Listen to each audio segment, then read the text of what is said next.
एक हौज की गहराई ज्ञात करिए जिसका आधार 5 मीटर भुजा की एक वर्ग है। कहता है 5 मीटर की भुजा की एक वर्ग है और कहता है इस हौज में केवल ऐसे हौज के बराबर पानी समा सकता है जिसकी लंबाई, चौड़ाई तथा गहराई क्रमशः 7.5, 4 मीटर और 2.5 मीटर है।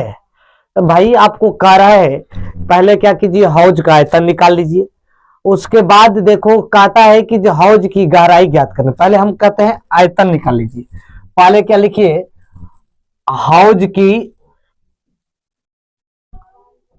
आयतन बराबर, देखो वो कहता है एक हौज की गहराई ज्ञात जिसके आधार ये आयतन कहता है कि जो आधार 5 मीटर का वर्ग एक हौज केवल ऐसे बराबर पानी समाता है जिसकी लंबाई, चौड़ाई, क्रमशः गहराई दिया हुआ है 7.5। इसको हम पहले क्या करेंगे, आयतन, हौज का आयतन निकालेंगे। तो हौज का आयतन बराबर क्या हो जाएगा, लंबाई या गुना चौड़ाई या गुना ऊंचाई। तो भाई लंबाई कितना है, 7.5 मीटर है, गुना ये कितना है, 4 मीटर है, गुना ये कितना है, 2.5 मीटर है। अब देखो 7.5 मीटर गुना, ये दोनों गुना करेगा तो 25 का 100, ये हो जाएगा 10 हो जाएगा, पॉइंट में तो एक पॉइंट उड़ जाएगा, तो बराबर ये आ जाएगा 75। सीधा 10 से गुना करेंगे तो आ जाएगा 75 मीटर क्यूब।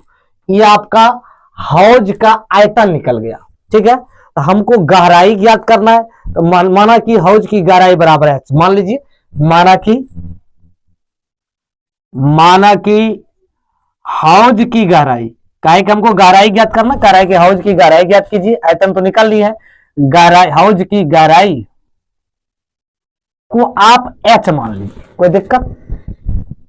अब क्या कीजिए, पुनः फिर अधिकार है 5 आधार वाले वर्ग के आयतन यानी भुजा, लंबाई, चौड़ाई समान है, ऊंचाई हमको निकालना है। अब लिख लीजिए हौज की आयतन, फिर हौज की आयतन जब 5 सेंटीमीटर वाली भुजा हो तब L गुना B गुना H।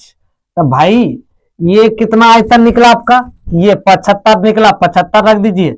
और जब वर्ग कहता है कि आधार 5 सेंटीमीटर भुजा, तो लंबाई भी 5 और चौड़ाई भी 5, ये H। अब देखो भाई लंबाई 75 आयतन निकला तो लिख दिए। ये जो लंबाई चौड़ाई, क्योंकि वर्गाकार है तो लंबाई और चौड़ाई वर्ग में क्या होता है, समान होता है, ऊंचाई लिख दिए। अब देखो भाई ये 75 बराबर 25 गुना h,